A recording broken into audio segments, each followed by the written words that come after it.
참여하실 수 있습니다. 청취자 여러분들을 여의도 정치로 안내드리는 시간 여의도 인포메이션입니다. 시사저널 박성희 기자와 함께합니다. 안녕하십니까? 안녕하세요. 자, 이 통일교 특검 도입 논의가 한때 급물살 타는 것 같았는데 최근 다시 교착 국면에 들어갔습니다. 지금 여야 협상이 막힌 가장 큰 이유는 어디에 있을까요? 사실 그 지난 월요일만 해도 그 통일교 특검 등 여야 분위기 굉장히 나쁘지 않았거든요. 네. 예, 정청래 민주당 대표가 통일교 특검 이거 전격 수용하겠다 이렇게 밝혔기 때문인데요. 네. 이후 국민의힘이 환영 입장을 밝히면서 여야의 이 통일교 특검 논의가 굉장히 빠르게 진행되는 듯 했습니다. 네. 하지만 이후 구체적인 이 법안 협상 단계로 들어간 뒤에 여야가 이젠 정면으로 충돌하기 시작했는데요. 네. 쟁점은 크게 두 가지입니다. 하나는 우선 특검 후보를 누가 추천하느냐, 또 하나는 수사를 어디까지 하느냐입니다. 네. 두 쟁점에 대한 이 서로의 입장을 두고 여야는 모두 특검 수사를 마음대로 통제하려 하는 거다 이렇게 주장하고 있는데요. 네. 현재 시점에서는 여야의 이 입장 간극이 워낙 커서 어느 한쪽의 이 통 큰 양보 기대하기 좀 어려운 분위기입니다. 네. 특검 후보 추천 방식을 두고 뭐 법원 행정처, 헌법재판소, 제3자 추천 여러 안이 거론되고 있는데 일단 여야가 각각 어떤 방식을 주장하고 있는지 그리고 왜 이렇게 입장이 갈리는 건지 설명해 주시죠. 네, 결국 여야의 관심사는 이 특검의 칼자루를 누구에게 쥐어줄 것이냐 이거에 쏠려 있습니다. 네. 먼저 국민의힘과 개혁신당이 주장하는 방식은 대법원 산하 이 법원 행정처가 특검 후보자 2명을 추천하고 대통령이 그중 1명을 임명하는 방식입니다. 네. 여야가 이젠 직접적으로 이 추천권을 행사하면 이 특검의 중립성이 훼손될 수 있기 때문에 사법부에 이 추천권을 맡기는 것이 가장 무난하다는 게 이 야권의 주장인데요. 네. 실제 과거 여러 특검에서도 사법부 추천 방식 사용해 왔습니다. 이 제도적으로도 좀 익숙한 방식이다 보니까 야권은 이게 가장 나은 특검 추천 방식이다 이렇게 강조하고 있습니다. 예. 하지만 이제 민주당은 정반대의 입장입니다. 네. 예, 한마디로 민주당의 입장을 요약하면 조희대 사법부를 도대체 어떻게 믿냐? 예, 이거입니다. 네. 지난 비상계엄과 이젠 대선을 거치면서 민주당 내부에서는 이 조희대 사법부가 보수 편향됐다 이런 시각이 굉장히 팽배합니다. 네. 이 탓에 이젠 사법부에 특검 칼자루를 쥐어주면 그 칼날이 우리를 향할 수 있다는 불신이 민주당 내에 굉장히 깊습니다. 네. 그래서 민주당은 헌법재판소나 이 변호사 단체 등이 특검을 추천하는 이른바 제3자 추천 방식을 대안으로 검토하고 있습니다. 네. 조금 아까 이젠 정청래 대표 기자회견을 진행했는데요. 여기서 관련 질문이 나오니까 통일교 특검 추천은 중립적이고 국민이 신뢰할 만한 3자 기관에서 하는 게 맞다 이렇게 강조했습니다. 네. 그러면서 오늘 중에 민주당 차원의 통일교 특검법을 발의하겠다 이렇게 밝혔는데요. 예. 하지만 이 제안에 대해서 야권은 같은 논리로 거부하고 있습니다. 헌법재판소나 뭐 민병 같은 변호사 단체야말로 친민주당에 가깝고 이런 기관에 이젠 특검 추천권을 맡기는 게 결국 민주당이 직접 특검을 고르겠다는 것과 다르지 않다 이런 주장인 거죠. 네. 이준석 개혁신당 대표는 민주당이 이 야당이 받을 수 없는 특검안을 계속 내밀고 있다면서 이는 축구에서 경기를 고의적으로 지연시키는 이른바 침대 축구와 같다 이렇게 비판했습니다. 네. 이 특검의 주체를 가지고도 뭐 여야 의견이 엇갈리고 있지만 이 수사 대상 범위를 두고도 또 주장이 크게 엇갈리죠. 네, 그렇습니다. 지금 통일교 특검 논의가 좀 복잡해진 이유 중에 하나가 네. 수사 범위 설정을 둘러싼 이견 때문입니다. 네, 네. 통일교 논란을 수사하자 뭐 여기에는 공감대가 있지만 그러면 어디까지를 통일교 논란으로 볼 수 있느냐. 예, 또 특검의 수사 대상으로 어디까지 볼 수 있냐. 이 부분을 두고 여야의 시각이 좀 크게 갈리고 있습니다. 네. 먼저 국민의힘과 개혁신당의 입장을 보면 통일교 특검이 수사 범위가 특정 정당이나 특정 시기에 국한돼서는 안 된다 이렇게 말을 하고 있거든요. 예. 통일교가 크고 작은 선거 때마다 여야 정치권 전반을 상대로 로비를 벌였다는 이 의혹이 제기된 만큼 시기를 정하지 말고 전반적인 이 정치권 유착 의혹을 좀 폭넓게 들여다보자 이런 입장입니다. 네. 또 야권은 3대 특검도 특검해야 한다 이렇게 주장하고 있습니다. 네. 민주당 전현직 의원이 통일교 이 금품수수 의혹에 연루된 정황을 김건희 특검이 인지하고도 고의적으로 수사를 회피했다는 이 의혹에 대해서 별도 특검을 통해서 규명해야 한다는 입장입니다. 네. 반면 민주당의 시각은 좀 다릅니다. 민주당은 이 수사 범위를 지나치게 넓히는 것은 빠르고 집중적으로 수사한다는 이 특검의 본래 목적을 흐릴 수 있다 이렇게 보고 있습니다. 네. 민주당은 그래서 2022년 대선 과정에서 제기된 통일교의 이 정규 유착 의혹을 특검 핵심 수사 대상으로 삼아야 한다 이런 입장인데요.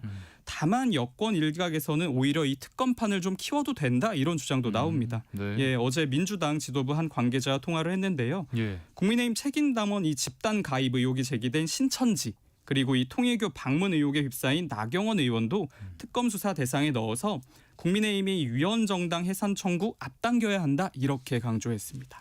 지금 이렇게 여야 입장의 간격이 좀 큰 모습인데 현재 야권 내에서는 어떤 대응 방안들이 논의되고 있을까요? 네, 사실 과반 이상의 의석을 점유한 민주당이 반대하면 통일교 특검법을 야당이 마음대로 통과시킬 수는 없습니다. 네. 그렇다 보니 야권도 이 대응책을 두고 고심하는 모습인데요. 네. 우선 국민의힘과 개혁신당은 이 여론전을 통해서 정치적인 이 압박 수위를 높이는 방안을 검토하고 있습니다.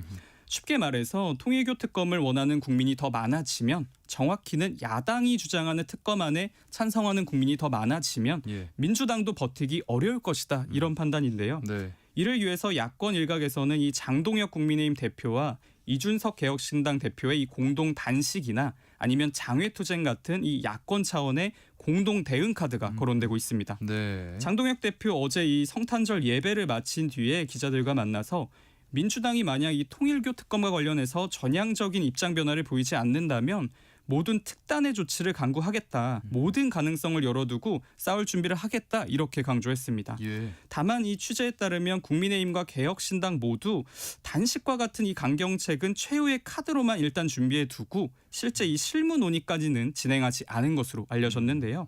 개혁신당 한 관계자 조금 아까 통화를 했는데 일단 현재까지 나온 이 대응책은 모두 이 브레인스토밍 과정에서 나온 아이디어 수준이다. 아직 국민의힘과 구체적인 실무 논의는 진행하지 않고 있다. 이렇게 밝혔습니다. 네. 오늘 중 발의되는 이 민주당의 통일교 특검법안 확인한 뒤에 야권 차원의 이 대응 수위 결정될 것으로 보입니다. 뭐 한편 지금 특검 논의하고는 별도로 통일교 의혹 관련한 경찰 수사가 계속 진행되고 있는데 이 공소시효 문제도 거론되고 있거든요. 현재 경찰 수사 어디까지 진행되나요? 네, 경찰은 통일교 의혹 전담 수사팀을 꾸려서 통일교 전현직 관계자들을 상대로 압수수색과 소환 조사 이어가고 있습니다. 네. 참고인 조사 단계를 넘어서 실제 이 금품 수수 여부를 입증할 수 있는 물증 확보에 수사력을 집중하고 있습니다. 네. 아무래도 이 특검 수사 과정에서 정치인 금품 제공 의혹을 진술했던 통일교 핵심 관계자가 최근에 진술을 좀 번복했거든요. 예. 예, 경찰은 그래서 진술보다는 문서와 자금 같은 이 객관적인 증거 확보가 중요하다고 보고 있습니다. 네. 이에 통일교 내부의 이 회계 자료, 기한서 그리고 영수증 등을 확보해서 분석하고 있는데요. 특히 경찰 수사가 이 집중되는 부분은 전재수 민주당 의원을 포함한 일부 이 전현직 의원들의 관련 의혹입니다. 이 가운데 전재수 의원 사건은 정치자금법 위반 협의가 적용될 경우에는 공소시효가 올해 안에 만료될 가능성이 거론되고 있습니다. 네. 예, 이 때문에 경찰은 적용 가능한 혐의를 최대한 신속하게 정리하고 올해 안에 이 송치 여부를 판단하겠다는 방침입니다. 특검이 도입될 경우 수사 범위나 방식이 뭐 달라질 수는 있겠지만 경찰 수사가 먼저 결과를 낼 가능성도 배제할 수 없는 상황입니다. 네. 자, 다음은 국민의힘 소식으로 넘어가 보겠습니다. 이 최근 이 장동혁 국민의힘 대표가 역대 최장 필리버스터 기록을 세웠고요. 이 필리버스터가 어떤 배경에서 진행이 됐는지 또 뭐 당 안에서 어떤 반응 나오고 있는지 설명해 주실까요? 장동혁 국민의힘 대표 지난 월요일 오전 한 11시 40분쯤에 내란 전담 재판부 이 설치법에 대한 무제한 반대 토론, 이른바 필리버스터에 나섰습니다. 네. 제1야당 대표가 이 직접 필리버스터에 나선 것은 헌정사상 처음인데요.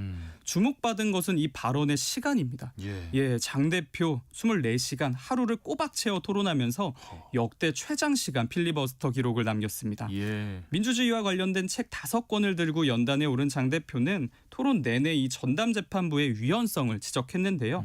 민주당을 향해서 대한민국 역사상 최악의 악법으로 기록될 거다. 압도적 다수의 힘으로 밀어붙이는 것이 여러분이 주장하는 노무현 정신인가 이렇게 강도 높게 비판했습니다. 예. 이에 민주당은 장 대표를 향해서 이게 토론이냐 필리버스터 취지와 관계없는 발언을 한다 이렇게 반발했는데요. 네. 하지만 국민의힘 분위기는 달랐습니다. 장 대표가 단상에서 내려오니까 국민의힘 의원들 모두 큰 환호와 함께 박수로 맞이했거든요. 네. 송원석 원내대표는 장 대표의 이 악전 고투이자 분골 쇄신이다. 그러면서 헌법 수호 의지를 당의 대표가 직접 실천했다. 이렇게 호평했습니다. 그래서 이 필리버스터 이후로는 뭐 그동안 갈등을 겪어왔던 국민의힘 이 계파 사이에 분위기가 좀 달라졌다는 말도 나온다고요? 네, 당 안에서는 장 대표의 이 필리버스터를 계기로 지도부의 구심력이 분명히 커졌다. 예, 이런 평가가 나오고 있습니다. 예. 그 출발점이 바로 한동훈 전 국민의힘 대표의 이 공개 메시지였는데요. 네. 한 전 대표는 지난 23일에 자신의 SNS에 글을 올려서 장동혁 대표의 이 24시간 필리버스터를 두고 혼신의 힘을 쏟아냈다. 예, 노고 정말 많으셨다. 이렇게 호평했습니다. 예. 또 민주당의 이 법안 강행을 비판하면서 지금은 모두 함께 싸워야 할 때다. 이렇게 강조했는데요. 네. 이 메시지가 이 주목을 받는 이유는 아무래도 두 사람 사이의 이 관계를 고려하면 상당히 이례적인 장면이기 그렇죠. 때문입니다. 그렇죠. 네. 한 전 대표와 장 대표 그동안 이 당원 게시판 논란 그리고 뭐 당무감사 문제 등을 둘러싸고 공개적으로 또 비공개적으로 긴장 관계를 이어왔거든요. 예. 특히 윤석열 전 대통령이 탄핵 국면을 거치면서 당내 지지층이 상당히 갈라졌고 이 과정에서 친한계와 친윤계 간 이 감정의 골도 깊어졌다는 평가가 많았습니다. 네. 이런 상황에서 한 전 대표가 먼저 이 공개적으로 장 대표를 치켜 세우면서 친한계가 친윤계에게 화해의 손길을 먼저 내민 거 아니냐 네. 이런 관측이 나오고 있습니다. 실제 친한계로 분류되는 한지아 의원 최근 한 언론 인터뷰에서 한 전 대표의 이 행보를 두고 서로 동지가 될 수 있게 용기를 내자는 의미다. 예, 이렇게 해석했습니다. 네. 그러면서 장동혁 대표는 사실 굉장히 따뜻한 사람이다. 어허허. 예, 손을 함께 잡고 같이 미래로 갔으면 좋겠다. 계파 간의 이 화합 그리고 화해의 필요성 강조했습니다.